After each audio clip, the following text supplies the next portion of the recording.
Hi friends, நான் உங்கள் decode with ரசூல். அதாவது இப்போது நம்ம இந்த காணொலியில் என்ன பார்க்க போகிறோம் அப்படின்னாக்கா, ஈரானிடம் அடிபணிந்ததா அமெரிக்கா, அந்த 10 அம்ச கோரிக்கைகளில் இருந்தது என்ன, மீண்டும் போர் சூழல் உருவாவதற்கான காரணம் என்ன, இது சம்பந்தமாக நம்ம இந்த காணொலியில் டீட்டெயில்ஸாக பார்ப்போம். வாங்க, சேனலை சப்ஸ்கிரைப் பண்ணுங்கள், லைக் பண்ணுங்கள், கமெண்ட்ஸ் பண்ணுங்கள், மேலும் பெல் ஐக்கானை கிளிக் பண்ணிக்கோங்க. அதாவது இப்போ டீட்டெயில்ஸாக பார்ப்போம், காணொலிக்குள்ளே போவோம். அதாவது டொனால்ட் ட்ரம்ப் வந்து, அமெரிக்காவுடைய அதிபர் டொனால்ட் ட்ரம்ப் இந்த 2 நாட்களுக்கு முன்னாடி ஈரானுக்கு மிகப்பெரிய ஒரு கடுமையான எச்சரிக்கை ஒன்று கொடுத்திருந்தாரு. 48 மணி நேரம் கெடு விதிச்சிருந்தாரு.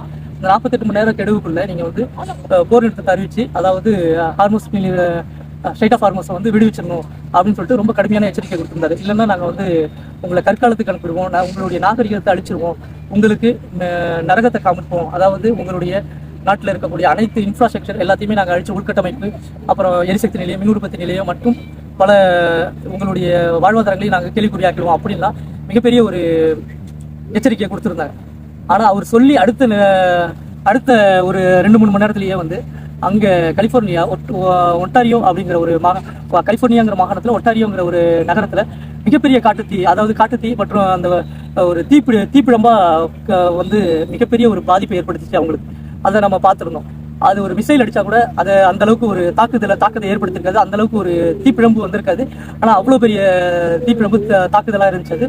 அதை நம்ம பார்த்துருக்கோம். ஆனால் வந்து இவர் சொன்ன அடுத்த மறுநாளே என்ன பண்ணிட்டாங்க, எச்சரிக்கை கொடுத்து, அமெரிக்கா வந்து எச்சரிக்கை கொடுத்து அடுத்த மறுநாளே வந்து ஈரானில் மிகப்பெரிய ஒரு மனித சங்கிலி ஒன்று நடத்தியிருந்தாங்க. அந்த மக்கள் எல்லாருமே சேர்ந்து அந்த நாட்டுக்கு எந்த அளவுக்கு ஒத்துழைப்பாக இருக்காங்க, எந்த அளவுக்கு ஆதரவாக இருக்காங்க, அந்த நாட்டு மேலே எவ்வளோ விசுவாசமாக இருக்காங்க அப்படின்னு சொல்றதை தெளிவுபடுத்தும் விதமாக அந்த மக்கள், பெண்கள், குழந்தைகள், ஆண்கள், பெரியவர்கள் எல்லாரும் சேர்ந்து என்ன பண்ணாங்க, இவங்க எங்கெங்கெல்லாம் நாங்கள் தாக்குதல் நடத்த போறோம் அப்படின்னு சொல்லிட்டு போட்டிருந்தாங்க. எரிசக்தி நிலையம், மின் உற்பத்தி நிலையம், அந்த பள்ளிக்கூடங்கள் மற்றும் கலாச்சார மையங்கள், அந்த பாலங்கள், அவங்களுக்குள்ள நிறைய இருக்கக்கூடிய அந்த பாலங்கள் எல்லாம் வந்து நாங்கள் தகர்த்துருவோம் அப்படின்னு சொல்லிட்டு போட்டிருந்தாங்க. அந்த பாலங்கள் இவங்க சொல்லியிருந்த எல்லா இடங்களிலையும் அவங்க என்ன பண்ணியிருந்தாங்க, அந்த மக்கள் என்ன பண்ணியிருந்தாங்கன்னா போய் ஈரானுடைய கொடியோட அந்த மக்கள் அணி அணியாக மனித சங்கிலியாக போய் நின்று அவங்களுக்கு வந்து அந்த நாட்டுடைய ஒரு அந்த அரசாங்கத்துக்கு எந்த அளவுக்கு அவங்க விசுவாசமா இருக்காங்க அப்படிங்கறத ஆதரவை தெரிவிச்சு நின்று இருந்தாங்க.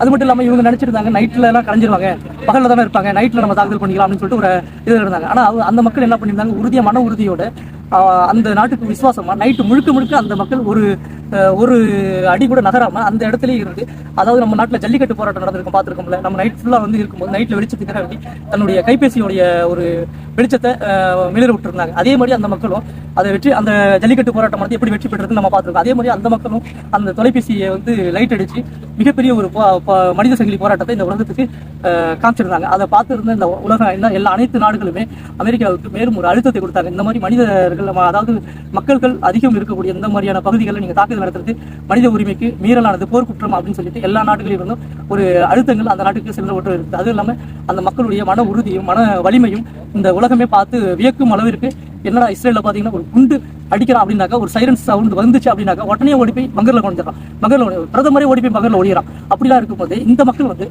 அதாவது கண்டிப்பா தாக்குதல் நடத்த போறாங்கன்னு தெரிஞ்சும் அந்த மக்கள் அவ்வளவு வீரியமா போய் அந்த நாட்டுக்கு விசுவாசமா அந்த உயிர் தியாக மனப்பான்மையோட நாங்கள் இறப்பதற்கு தயாராக இருக்கோம் அப்படின்னு சொல்லிட்டு கிட்டத்தட்ட 14 லட்சம் மக்கள்கள் அந்த இடத்துல கூடுனதாக ஊடகங்கள் தெரிவிக்கிறாங்க. அந்த அளவுக்கு ஒரு விசுவாசத்தோட அந்த நாட்டுக்கு மேல ஒரு பற்றோட அந்த நாட்டுக்கு ஒரு ஆதரவா அவங்க போய் அணிதிரண்டு நின்று இருந்தாங்க.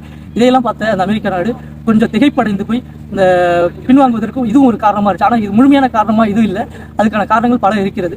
அதாவது என்னன்னா, அடுத்தது அந்த மக்கள் அணி திரண்டதை பார்த்த அனைத்து உலகமும் அவங்களுக்கு அழுத்தம் தெரிவித்தது மட்டும் இல்லாம, மேலும் அவங்க வந்து இந்த 2 நாள் போர் நிறுத்தத்துக்கு ஒரு 10, அதாவது அவங்க சொன்னது, அது அடுத்தது வடகொரியா நம்ம கேள்விப்பட்டிருக்கோம். வடகொரியா நம்ம ஏற்கனவே நம்ம சேனல்லே பார்த்துருக்கோம். அதாவது ஒரு 10 நாளைக்கு முன்னாடி ஒரு வடகொரியாவிலிருந்து ஒரு ட்ரெயின் மூலியமா நிறைய ஆயுதங்களும், அதாவது சைனாவிலிருந்து அனுப்பி வைக்கப்பட்டது, ஆனால் அது வடகொரிய ஆயுதங்கள் சைனாவிலிருந்து வழியாக ஈரானுக்கு அனுப்பி வைக்கப்பட்டதாக பார்த்தோம். அதுல வந்து ICBM, அதாவது கண்டம் தாண்டக்கூடிய, அது மிகவும் வலிமை வாய்ந்த, கிட்டத்தட்ட கண்டம் தாட்டுறதுன்னா ஒரு 8000, 10,000, 12,000 இந்த மாதிரி கிலோமீட்டர் டிஸ்டன்ஸை வந்து ரீச் பண்ணக்கூடிய அளவுக்கு அதுல வலிமை இருக்கிறது. அதுல வந்து அணுகுண்டு கூட வச்சு ஏவ முடியும் அப்படிங்கிற அளவுக்கு அதோடைய பலம் வாய்ந்தது.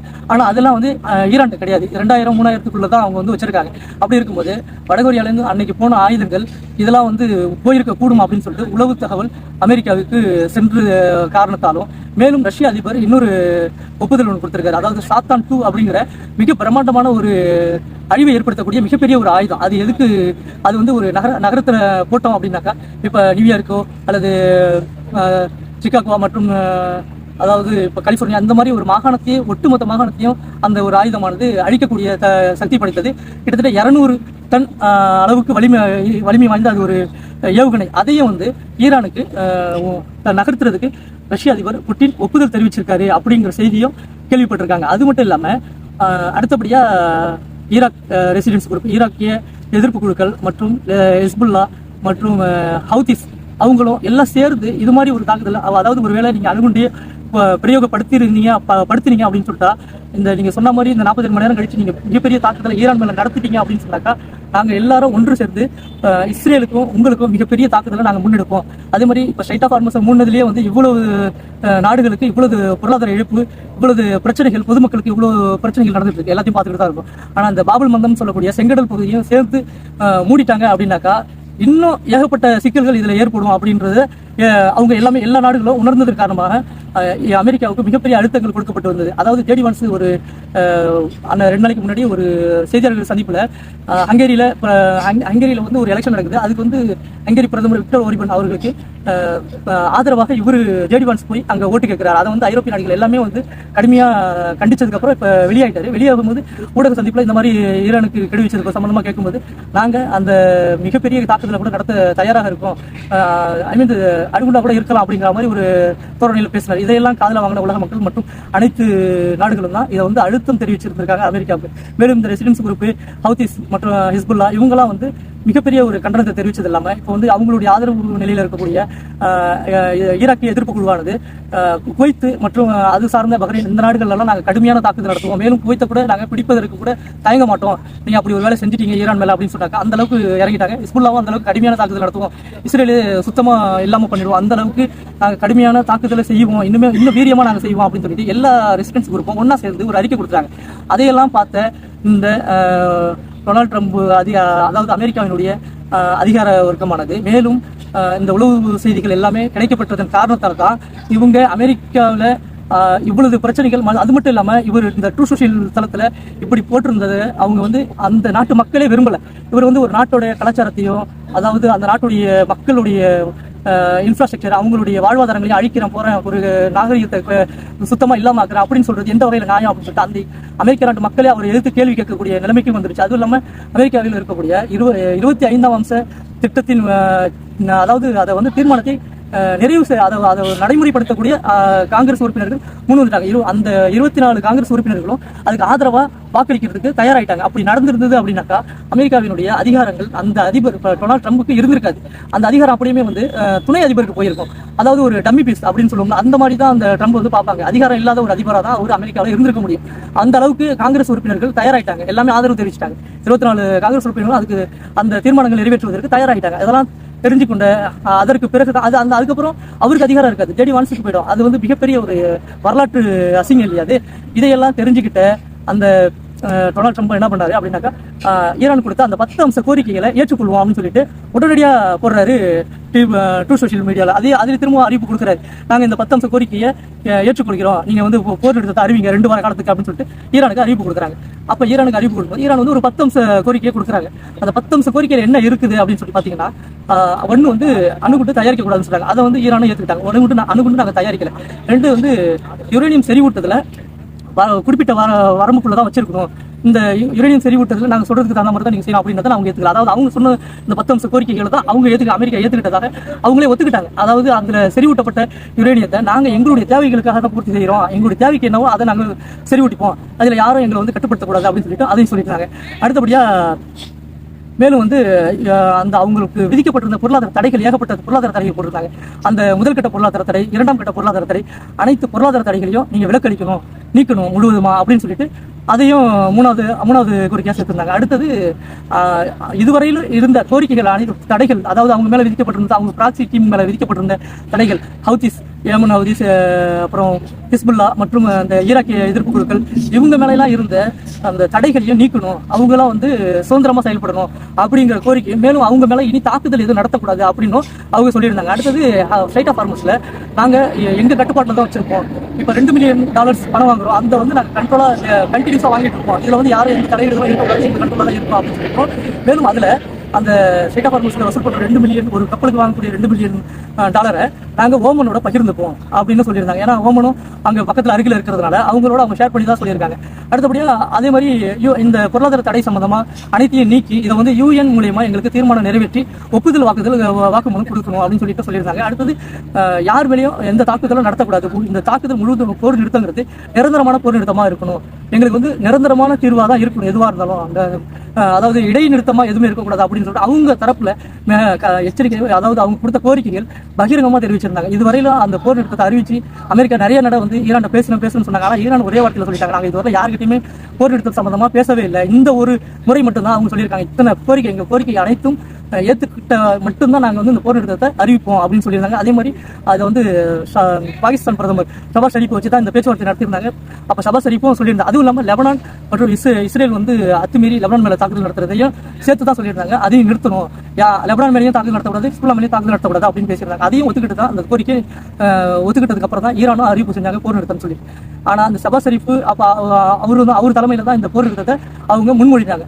இது முதல் நாள் இது முடிஞ்சது, இது ஓகே பண்ணிட்டாங்க. அடுத்தது அந்த ஸ்ட்ரைட் ஆஃப் ஹார்மஸ்ல இது வாங்கிட்டு இருக்க இந்த வசூலானது $2 மில்லியன் சொல்லியிருந்தாங்களா, இது மூலியமா அவங்களுக்கு ஈரானுக்கு வந்து GDP ஆனது இனிமேல் அதிகரிக்கக்கூடிய வாய்ப்பு இருக்கு. பொருளாதாரம் அதிகரிச்சுன்னா நாடு மிகப்பெரிய ஒரு முன்னேற்றத்தை நோக்கி போகும் அப்படின்னு சொல்லிட்டு பொருளாதார வல்லுநர்கள் கணிச்சிருந்தாங்க. அதாவது 471 GDP இருந்தது 571 மாறும். அதுவும் இல்லாமல் அது அதிகப்படியாக ஒரு 20% ஈரானுக்கு இன்க்ரீஸ் ஆகும், இதன் மூலயமா நாட்டுடைய வளர்ச்சிகள் அதிகமாக இருக்கும் அப்படின்னு சொல்லிட்டு பொருளாதார வல்லுநர்களும் இதை கணிச்சு கூறியிருந்தாங்க. இதெல்லாம் வந்து முதல் நாள் 2 நாளைக்கு முன்னாடி இதெல்லாம் சொல்லிட்டாங்க. அதுக்கப்புறம் தான் அந்த போர் அறிவிப்பு அவங்களும் பண்ணாங்க. ஆனால் அந்த போர் அறிவிப்பு 10 மணி 5 மணிக்கு தான் இவங்க கொடுத்தாங்க, விடியகாலை 5 மணி. அதுக்கு முன்னாடி என்ன பண்ணியிருந்தாங்க, இவங்க வந்து இஸ்ரேல் மேல பயங்கரமா 100வது அலை தாக்குதலையும் நிறைவு செஞ்சிருந்தாங்க. அந்த போர் ஒப்புதல் வர்றதுக்கு முன்னாடியே 100வது அலை தாக்குதலையும் நிறைவு செஞ்சிருந்தாங்க. மிக கடுமையான தாக்குதல் இஸ்ரேல் மேல பண்ணியிருந்தாங்க. அதுவும் இல்லாம ஐக்கிய அரபு எமிரேட்ஸ் மேலே பண்ணியிருந்தாங்க, குவைத் மேலேயும் பண்ணியிருந்தாங்க. இந்த போர் அறிவிப்பு வரதுக்கு முன்னாடி ஈரான் கடுமையான தாக்குதல் நடத்தும் அப்படின்னு சொல்லிட்டு எமர்ஜென்சி அலர்ட்லாம் பண்ணியிருந்தாங்க கல்ஃப் கண்ட்ரியில். அந்த எமர்ஜென்சி அலர்ட்ல இந்த பஹ்ரைன் பாலத்தையும் தகர்ப்போம் அப்படின்னு சொல்லிட்டு அவங்க போட்டிருந்தாங்க. அந்த பஹ்ரைன் பாலத்தையும் வந்து யாரும் பயன்படுத்தாதீங்க அப்படின்லாம் வந்து அறிவிப்பு கொடுத்திருந்தாங்க. அதெல்லாம் வந்து நம்ம பார்த்துருப்போம். அதே மாதிரி எல்லா கண்ட்ரிலும் ஐக்கிய அரபு எமிரேட்ஸ், குவைத் மற்றும் சவுதி அல்ஜுபைல், அப்புறம் ஐக்கிய அரபு எமிரேட்ஸ் ஹட்சான்ற ஒரு எரிசக்தி தொழிற்பேட்டை, அது எல்லாத்தையுமே கடுமையான தாக்குதலை நடத்தி முடிச்சுட்டு அப்புறமா வந்து இந்த போர் நிறுத்த ஒப்பந்தம் அமலுக்கு வந்ததுக்கப்புறம் அவங்க அதுக்கப்புறம் நடத்தலை. ஆனால் அதுக்கப்புறம் யார் நடத்துறது அப்படின்னாக்கா இஸ்ரேல் என்ன பண்ணியிருக்காங்க, இது வந்து போர் நிறுத்தம் வந்ததுக்கு அப்புறமும் இப்போ ரீசெண்டாக இன்னைக்கு நடந்தது வந்து லெபனான் மேல கடுமையான தாக்குதல், அதாவது 10 நிமிஷத்துல 100 ஸ்ட்ரைக் அடிச்சிருக்காங்க. அதுல வந்து கிட்டத்தட்ட 400 மக்கள் இறந்திருக்காங்க, கிட்டத்தட்ட 1200 1500 மக்கள் வந்து இன்ஜூர்ட் ஆயிருக்காங்க. அது மட்டும் இல்லாம அவங்க அங்க ஆஸ்பத்திரியில கூட ஒரு நிரம்பி வழியுது, ஆஸ்பத்திரியில ட்ரீட்மெண்ட் பண்றதுக்கு வழி இல்லை, இடம் இல்லை, ஆஸ்பத்திரி அடிக்கிறாங்க. எல்லாத்தையும் அடிச்சு ஒரு மனித உரிமை மீறல், போர் குற்றம் இதெல்லாம் மீறி செஞ்சுட்டு இருக்காங்க. இதை கேட்கக்கூடிய உலக மக்களும் யார் எது கேட்டாலும், யாருக்கு வேணுமோ எந்த நாட்டுக்கு வேணுமோ உடனே ஐநாவிலிருந்து எல்லாருமே கண்டனம் போடுவாங்க, எல்லாமே தீர்மானம் பண்ணுவாங்க, உடனே கேட்டுப்பாங்க. இஸ்ரேல் மட்டும் எந்த கட்டுப்பாடும் இல்லை, எந்த கண்ட்ரோலும் இல்லாம அவங்க நடத்துறது தான் ரூல்ஸ், அவங்க வைக்கிறதா சட்டம் அப்படிங்கிறதா தோணிகிறதா அவங்க நடந்துட்டு இருக்காங்க. இதை பார்த்ததுக்கு அப்புறம் தான் இப்போ வந்து ஈரான் தரப்புல இருந்து கடுமையான எதிர்ப்பும் அதற்கு எதிர்வினையாற்றும் விதமாக நாங்கள் வந்து முன்னாடியே சொல்லியிருந்தோம். அதாவது எங்க 2 வார கால போர் நிறுத்தத்தில் நாங்கள் சொன்ன உடன்படிக்கையில் ஒரு மீறல்கள் நடந்தாலும் நாங்கள் வந்து இந்த போர் நிறுத்தத்திலிருந்து வெளியேறிடுவோம், நாங்கள் இந்த ஒப்பந்தத்தை கிழிச்சு போட்டுருவோம் அப்படின்னு சொல்லிட்டு அவங்க உறுதியாக சொல்லிட்டு தான் அதில் இறங்கினாங்க. அதே மாதிரி நேற்று என்ன பண்ணியிருக்காங்க, அமெரிக்கா வந்து 2 ட்ரோனை வந்து உளவு பார்த்துருக்காங்க ஈரான் உள்ள. அதுவும் அந்த ஒப்பந்தத்தை மீறும் வரக்கூடிய ஒரு செயல் தான். அதுவும் இல்லாமல் லெபனான் மேலே தாக்குதல் நடத்துனது ஒரு மீறல்கள். இது இன்னொரு இந்த ஸ்ட்ரைட் ஆஃப் ஹார்மஸ் இது பண்ணது எல்லாத்தையும் சேர்த்து இப்போ ஈரான் வந்து நான் இது இன்னும் ஒரு தாக்குதல் நீங்கள் நடத்துனீங்க அப்படின்னாக்கா நாங்கள் வந்து கடுமையான தாக்குதல் வந்து இஸ்ரேல் மேலே நாங்கள் திரும்பவும் பண்ண ஆரம்பிச்சிருவோம் அப்படின்னு சொல்லிட்டு அறிவிப்பு கொடுத்துருக்காங்க. இப்போ திரும்பவும் அதாவது ஸ்ட்ரைட் ஆஃப் ஹார்மஸை ஓப்பன் பண்ணியிருந்தாங்க. ஓப்பன் பண்ணி ராணுவ நடவடிக்கையை எடுத்திருந்து அது போகக்கூடிய கப்பல்களில் ஈரானுடைய ராணுவத்தின் மூலமா ஒப்புதல் வாங்கி அவங்களுடைய பரிசீலனைக்கு பிறகு தான் அனுப்பிட்டு இருந்தாங்க.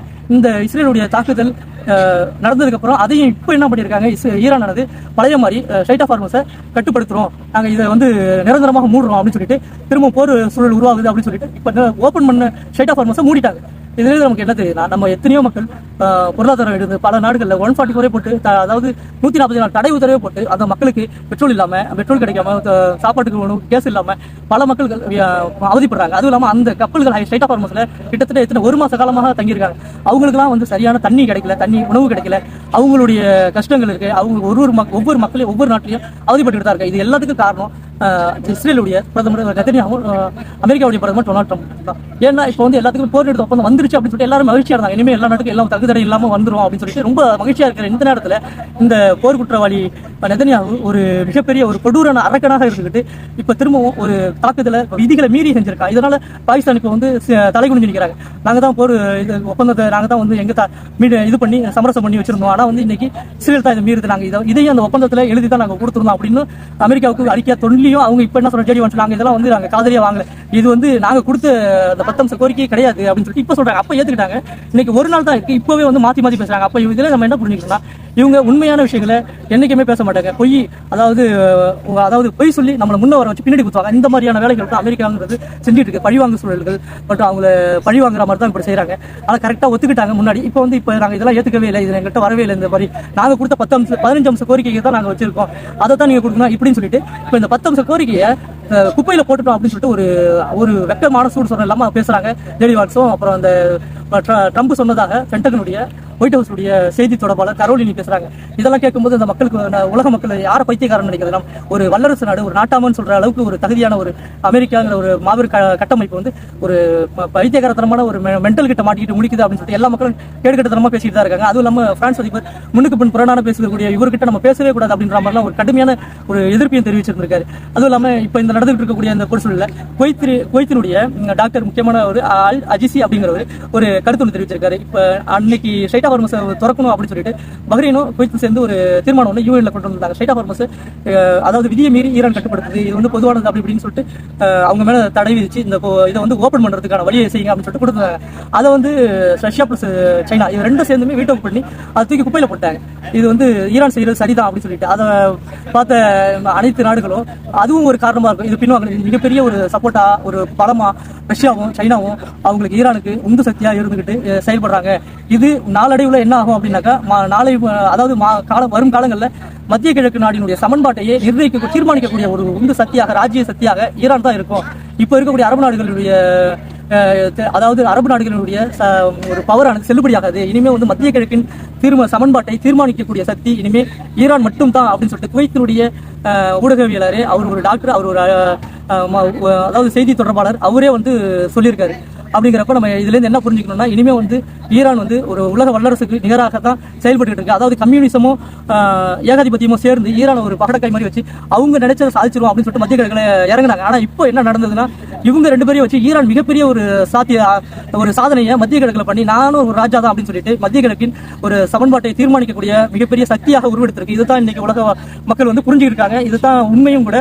இது அனைத்து மக்களும் புரிஞ்சுக்கிட்டாங்க. அப்படிங்கிறப்ப நம்ம இதையும் நம்ம எல்லா மக்களுக்கும் தெரிவிக்கணும். அப்படிங்கிறதுனால இதையும் தெரிவிக்கணும். அதுவும் அடுத்தபடியாக இன்னைக்கு இந்தியாவுக்கு ஐரோப்பிய நாடுகள் எல்லாமே வந்து நன்றி தெரிவிச்சிருக்காங்க. காரணம் என்னன்னு கேட்டீங்கன்னா, பர்கினோ ஃபசோ மற்றும் மொசாம்பிகோ மற்றும் நைஜர் ஆகிய நாடுகளுக்கு இந்தியாவில இருந்து இப்போ இந்த போர் சூழல் காரணமாக அவங்களுக்குலாம் உணவு தட்டுப்பாடுகள் அதிகமாக இருந்த காரணத்தால நம்ம இந்தியாவின் மூலியமா அவங்களுக்கு 1000 டன் ஒவ்வொரு நாட்டுக்கும் கொடுத்துருக்காங்க. ஜிம்பாப்வேவுக்கு 500 டன் கொடுத்துருக்காங்க. அதாவது அரிசி மற்றும் சில உணவுப் பொருட்களை அனுப்பி வச்சிருக்காங்க. இது மனிதநேய அடிப்படையில் நம்ம இந்தியா செஞ்சிருக்கு. அதற்கு நன்றி தெரிவிக்கும் விதமாக அனைத்து ஐரோப்பிய நாடுகளும் அனைத்து ஆப்பிரிக்க நாடுகளும் இந்தியாவிற்கு சந்தோஷமான முறையில் நன்றி அறிவிப்பு தெரிவிச்சிருக்காங்க. இதை நாமும் வரவேற்போம்.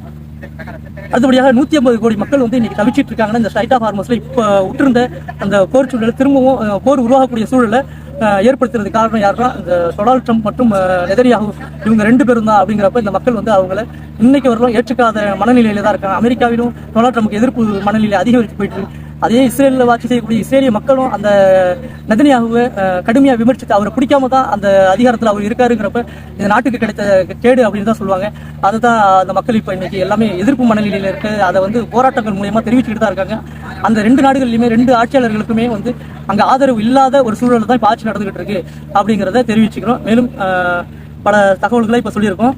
அதே மாதிரி அதுக்கப்புறம் லாபன் மற்றும் ஐரிஸ் ஆகிய பகுதி, இது வந்து ஈரானுடைய ஒரு தீவு பகுதி, அது கார்க் ஐலாண்டுக்கு பக்கத்தில் இருக்குது. இதில் வந்து ஐக்கிய அரபு எமிரேட்ஸும் மற்ற சவுதி, அதாவது சவுதி இல்லை குவைத்தும் சேர்ந்து ஒரு தாக்குதல் நடத்தியிருக்காங்க. இதுக்கு பதிலடியும் ஈரான் கொடுத்துருக்காங்க. ஆனால் வந்து இந்த இப்போ வந்திருக்க இரண்டு வார போர் எடுத்த காலத்தையே சவுதியானது வரவேற்குது, கத்தாரானது வரவேற்குது. ஆனால் குவைத்தும் ஐக்கிய அரபு எமிரேட்ஸும் இந்த வரவேற்கல. அவங்க என்ன சொல்றாங்க, இஸ்ரேலோட சேர்ந்து நாங்கள் மீண்டும் ஈரானை பழிவாங்குவோம் அப்படின்னு சொல்லிட்டு ஒரு ஜியோனிச பாணியிலே தான் அவங்க செயல்படுறாங்க. இதிலிருந்து நம்ம மக்கள் என்ன புரிஞ்சுக்கணும்னா, யார் இதில் சரியானவர்கள், யார் இது தவறானவர்கள், யார் ஜியோனிசவாதிகள் அப்படின்றத நம்ம மத்திய கிழக்கில் இருக்கிறவங்க எல்லாருமே முஸ்லீமா இருக்காங்க, இஸ்லாமியர்களா இருக்காங்க. அப்படிங்கிறதுனால ஆனால் எல்லாருமே நல்லவங்க கிடையாது, எல்லாருமே கெட்டவங்க கிடையாது. அதையும் இந்த மக்கள் புரிஞ்சுக்கணும். மேலும் பல தகவல்கள் இந்த காணொலியில நம்ம பார்த்துருக்கோம். புரிஞ்சிருந்தது அப்படின்னாக்கா ஷேர் பண்ணுங்க, கமெண்ட்ஸ் பண்ணுங்க, லைக் பண்ணுங்க. நன்றி, வணக்கம்.